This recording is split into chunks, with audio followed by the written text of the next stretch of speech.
राधे राधे। आज हम कर रहे हैं गीता भक्ति योग अध्याय 2 में 63वां श्लोक। अब तक 62वें श्लोक में हमने ये देखा था कि किस तरह से हमें इंद्रियों को अपने वश में करना चाहिए। तो 63वें श्लोक में इसी क्रम को आगे बढ़ाते हुए भगवान में बताते हैं कि क्रोध से किस तरह से पूर्ण मोह उत्पन्न होता है और मोह ज्यादा होने से जो बुद्धि होती है, हमारी जो चेतना होती है, वो भ्रमित हो जाती है। और जब वो भ्रमित हो जाती है तो बुद्धि नष्ट होने लगती है और उससे जो मनुष्य है वो भवकूप में गिर जाता है। भवकूप का मतलब है एक बहुत गहरे कुएं में गिर जाता है, जिसे कुएं में यहाँ पे गिरने का अर्थात मतलब है मानसिक रूप से कि ऐसी जगह जहाँ पे उसे कुछ भी दिखाई नहीं देता, क्योंकि उसकी बुद्धि पूरी तरह से भ्रमित हो चुकी है। तो इस विषय में और ज्यादा हम गहराई से बात करते हैं। इसमें कृष्ण भावना अमृत में रहते हुए व्यक्ति का मानसिक विकास शीघ्रता से होता है, क्योंकि वो हर चीज में भगवान के प्रति इस चीज को कैसे इस्तेमाल किया जाए उसकी बुद्धि हमेशा यही सोचती है। हर अच्छी और सुंदर वस्तु को, अपनी बुद्धि को भी, अपने कार्य को भी वो भगवान की सेवा में लगाना चाहता है, भगवान के अनुगत रहना चाहता है। तो उससे उसकी बुद्धि एकाग्र रहती है, मन इधर उधर चंचलता से भटकता नहीं है, इंद्रियां हमारे वश में रहती हैं। जिस प्रकार कोई भी इंसान अगर प्रसाद पाता है तो प्रसाद वही होता है जो भगवान को भोग लगा हो, वही सादा खाना जिसे खा के हम बीमार पड़ सकते हैं। लेकिन प्रसाद खाने से ना तो हम बीमार होते हैं ना हमें कुछ होता है, क्योंकि हम उसमें भगवान का आशीर्वाद समझते हैं। तो इसको इसी तरह से लिया जा सकता है कि अगर आप भगवान के अनुगत रह के, भगवान को बीच में रख के, भगवान की भक्ति करके, हर समय ये सोच के कि हमारी बुद्धि को इधर उधर बातों में ना लगा के, इधर उधर भौतिकवाद में, चिंता, काम, क्रोध, इन सब चीज़ों में ना लगा के अपनी बुद्धि को एकाग्र हमें स्थित ऐसे ही कर सकते हैं जैसे भगवान की भक्ति में या अध्यात्म में हम लगा के कर सकते हैं। 64वें श्लोक में बताया गया है जो भगवान की कृपा भी उसी पर होती है। भगवान की जो कृपा है वो उसी इंसान पर होती है जो अपनी इंद्रियों को, राग द्वेष को, सबको अपने अंदर समा के अपने अंदर कंट्रोल कर लेता है, उसे वश में कर लेता है। इन सब चीज़ों पे ज़्यादा ध्यान नहीं देता। देखिए, आम इंसानों का वो तो ध्यान देगा ही देगा, लेकिन जो कृष्ण भावनामृत में जो लगे हुए जो लोग होते हैं वो ऐसी चीज़ों का चिंतन बिल्कुल भी नहीं करते हैं। उन्हें ऐसी सब चीज़ें व्यर्थ लगती हैं, और जब इस तरह की चीज़ें उन्हें व्यर्थ लगती हैं तो उनका जो मानसिक तनाव है उन्हें बिल्कुल भी नहीं होता। वो स्थिर रहते हैं, वो थोड़ी थोड़ी बातों पे रूठते नहीं हैं, छोटी छोटी बातों में बहुत ज़्यादा ओवर रिएक्ट भी नहीं करते हैं, क्योंकि वो भगवान के कार्यों में लगे हुए हैं। वो हर चीज़ को भगवान के अनुगत ही मानते हैं। कुछ भी हुआ तो भगवान की कृपा से हुआ, कुछ भी गलत हुआ तो भगवान की वजह से ही हुआ, भगवान ने चाहा है इसलिए ऐसा हुआ। वो हर चीज़ के लिए भगवान को ही मानते हैं, और ऐसा करने से उनकी बुद्धि तो स्थिर रहती है, साथ में उनके ऊपर ही भगवान की कृपा होती है। तो क्योंकि क्या होता है कि अगर हम अपने आप में कितना भी चाहें कि हम अपनी इच्छाओं को वश में करें, लेकिन अगर हम भक्ति मार्ग पे नहीं है, भगवान के अनुगत नहीं है, तो हमारी जो इंद्रियां हैं, फिर से हमें इंद्रियां इतनी ज़्यादा वेगवान होती हैं, इतनी ज़्यादा प्रबल होती हैं, वो किसी भी इंसान को पुनः हर लेती हैं, उसकी बुद्धि को। और ऐसा फिर से ऐसे जब कोई भी इंसान की बुद्धि को कोई इंद्री हर लेती है तो वो वापस से, जिस तरह से हमने पिछले श्लोक में समझा कि गहरे कुएं में चला ही जाता है। चाहे वो कितना भी बड़ा योगी हो या कितना भी बड़ा भक्त हो, अगर वो भगवान के अनुगत नहीं है तो। लेकिन अगर वो भगवान के शरणागत है तो ऐसा आदमी ही, ऐसा व्यक्ति ही भगवान की कृपा का पात्र होता है। वही उसी के ऊपर भगवान श्री कृष्ण की कृपा होती है। 65वें श्लोक में इसी बात को आगे बढ़ाया है कि जो भगवान श्री कृष्ण के अनुगत रहता है उसके तीनों पाप नष्ट हो जाते हैं और उसकी बुद्धि स्थिर हो जाती है। कुल मिला के बात ये है कि अध्यात्म में या तो आप जाइए, लेकिन आज के समय में अध्यात्म में लोग कम जाते हैं। तो भक्ति मार्ग सबसे सरल और सबसे उत्तम मार्ग है, जिस पे चलने से हम अपने जो इंद्रियां हैं उनको वश में कर सकते हैं। और अगर अपनी इंद्रियों को अगर हम एक बार अपने वश में कर लें तो हमारी बुद्धि स्थिर हो जाएगी और हमें भगवान की कृपा अवश्य प्राप्त होगी, जिसके लिए हमारा मनुष्य जीवन जो है वो बना हुआ है। 66वें श्लोक में कहा गया है जो भगवान श्री कृष्ण से संबंधित नहीं है, उनके अनुगत नहीं है, उसकी बुद्धि ना तो स्थिर होगी ना ही दिव्य होगी, और ना ही उनका मन स्थिर रहता है। और जब मन स्थिर नहीं रहेगा तो मन में किसी प्रकार की शांति नहीं रहेगी, और शांति नहीं रहेगी तो किसी प्रकार का सुख नहीं रहेगा।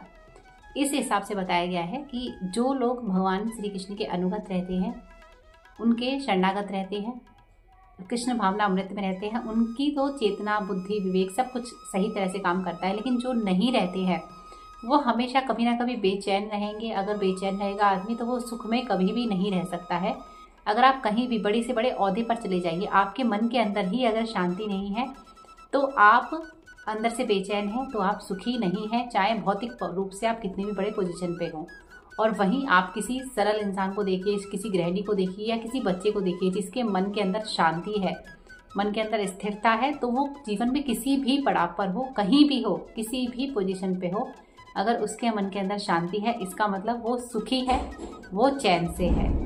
67वें श्लोक में कहा गया है, जिस तरह से पानी पर तैरती हुई नाव को एक हवा का झोंका बहा के ले जा सकता है, इसी प्रकार से अगर आपकी एक भी इंद्रियों के ऊपर आपका कंट्रोल नहीं है, आपका वश नहीं है, तो वो जो इंद्रिय है वो आपको हर लेगी, आपकी बुद्धि को हर लेगी और आपको भौतिक जो संसारिक जो दिक्कतें हैं, परेशानी है, उसमें वापस से घसीट के ले जाएगी। ये ठीक उसी प्रकार है जिस प्रकार से पानी पर तैरती हुई नाव को एक हल्का हवा का झोंका भी उसका रुख बदल देता है, उसका जो दिशा है वो बदल देता है। वैसा ही कार्य इंद्रिय हमारे साथ हमारी करती है। हमारी इतनी इंद्रियां हैं, अगर उनमें से एक भी हमारी बुद्धि को हर ले तो हम वापस से धड़ाम से नीचे गिर पड़ेंगे। 68वें श्लोक में भगवान कहते हैं, हे बाहु। यहाँ पे अर्जुन का एक और नाम हमें सुनने में आया है, बाहु। हे बाहु, किसी भी पुरुष की अगर इंद्रियां उसके वश में हैं तो ही उसकी बुद्धि स्थिर रहेगी, अन्यथा उसकी बुद्धि उसे हर लेगी, उसके चित्त को हर लेगी, उसके मन को हर लेगी और वो अपने मन का दास बन बैठेगा, ना कि अपने मन को अपना दास बना पाएगा। अगर आपको अपने मन को अपने अधीन करना है, मन बहुत चंचल है, उसे कुछ ना कुछ पकड़ाना ही रहता है, तो अगर आप उसे भक्ति पकड़ा देते हैं, भगवान श्री कृष्ण पकड़ा देते हैं, उनका मंत्र से पकड़ा देते हैं, तो वो उसी में लगा रहेगा और ऐसा करने से हम बाकी की जो चीजें होती हैं भौतिकता से, उससे बच जाएंगे। 69वें श्लोक में भगवान श्री कृष्ण कहते हैं, जो सब लोगों के लिए रात्रि है वो आत्म संयम के लिए जागने का समय है, और जो सब लोगों के जागने का समय है वह आत्मनिरीक्षक मुनि के लिए रात्रि है। ऐसा उन्होंने इसमें कहा गया है कि मनुष्य को 2 श्रेणियों में बांटा गया है। एक श्रेणी में मनुष्य भौतिक कार्य के लिए, इंद्रिय तृप्ति के लिए निपुण होते हैं, जबकि जो दूसरी श्रेणी होती है, दूसरी श्रेणी के जो मनुष्य होते हैं वो आत्मनिरीक्षक के लिए, आत्म साक्षात्कार के लिए, अनुशीलन के लिए जागते हैं। तो इस प्रकार इस श्लोक में बताया है।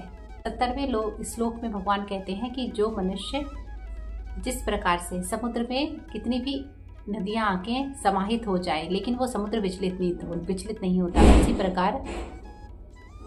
उसी प्रकार ऐसे मनुष्य जो इच्छाओं से और अपनी इच्छा पूर्ति कामनाओं से विचलित नहीं होते हैं, जो अपनी इंद्रियों की इच्छाओं से विचलित नहीं होते हैं, वही समय में अपनी बुद्धि को स्थिर कर सकते हैं। और जो मनुष्य अपनी इच्छाओं से विचलित हो जाता है वो कभी भी अपनी बुद्धि को स्थिर नहीं कर सकता, कभी दिव्यता को प्राप्त नहीं कर सकता। ये ठीक वैसा ही है कि जैसे आप समझिए कि समुद्र में सारी की सारी नदियां समाहित हो जाती हैं लेकिन समुद्र विचलित नहीं होता। यहाँ तक कि एक समय ऐसा भी आता है कि पूरी नदियों में बाढ़ आई हुई है, लेकिन फिर भी सारा का सारा पानी कितना भी समुद्र में जाके समाहित हो जाए, लेकिन समुद्र का जो नाप है वो बाढ़ के पानी से नहीं बढ़ता।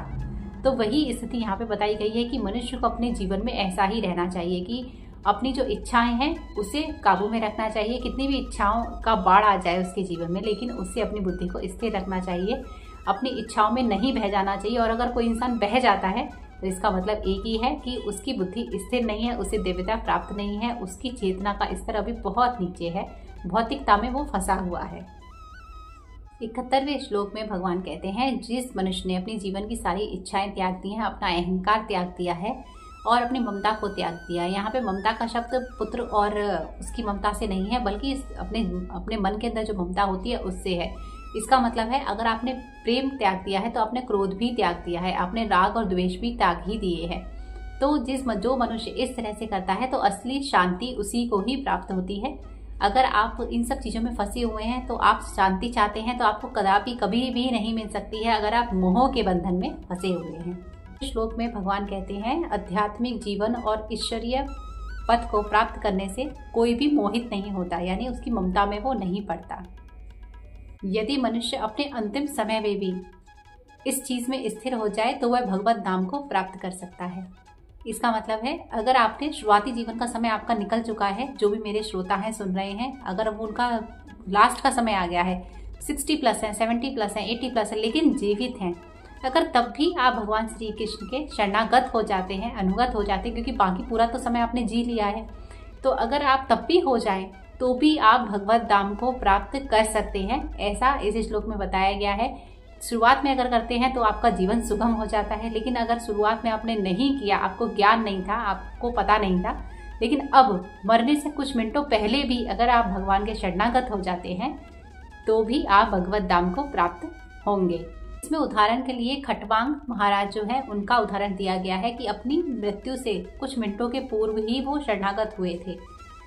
ये हमें बताता है कि आप मानसिक रूप से उस समय कितने स्थिर हैं कि आप इतने देर पहले अगर भगवान के शरणागत हुए तो भी आप दिव्य धाम को, भगवत धाम को प्राप्त किए। इस श्लोक के अनुसार हम देखेंगे वास्तविक जीवन का अनुभव हमें तभी हो सकता है जब हम भौतिकवादी से ऊपर उठें, और वैसे हम तभी उठ सकते हैं जब या तो हम आध्यात्मिक हों और या हम भक्तिमय हों। आध्यात्मिक होंगे तो भी हम भक्ति मार्ग पर ही कहीं ना कहीं चलेंगे। आप कितने बड़े बड़े साधु संत सबको लेके आइए, वो बात अलग है कि किसी ने दिखाया किसी ने नहीं दिखाया, लेकिन बहुत सारे जो प्रभावशाली व्यक्तित्व के लोग रहे हैं उन सब ने भगवान श्री के अनुगत आए हैं, उनके अनुगत रहे हैं, उनकी बातें कही हैं, उनके बारे में कहा है, क्योंकि यही सच्चाई है, चाहे आप इसे माने या आप इसे ना माने।